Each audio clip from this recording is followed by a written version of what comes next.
Chicago, and I thought if I could just learn a few chords, I would street sing in Chicago and kind of earn my way across the country. And so that's what I did. I couldn't read music, so I couldn't really learn other people's songs, so I just started making up lyrics about people as they'd walk by me. Because I thought as long as I smelled good and sang nice, nobody would really care what I was singing.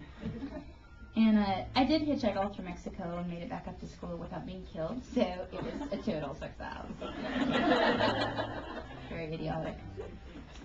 But I got my first song out of it, and years later I ended up moving to San Diego, well, when I was 18.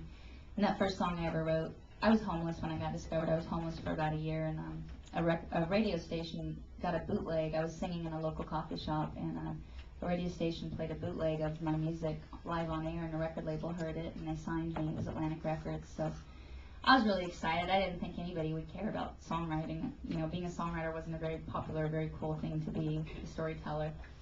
But this very first song I ever wrote when I was 16 ended up becoming my first single, which was a real trip, as you can imagine. The first time I heard it, I was driving down the road and I had to pull over, and I started to cry because, you know, it just wasn't until that moment that I realized that I sang like Kermit the Frog. I was so nervous in the studio that my throat tightened up and I wouldn't listen to myself in the studio, so I finally heard on the radio, and I was like, who will save your soul?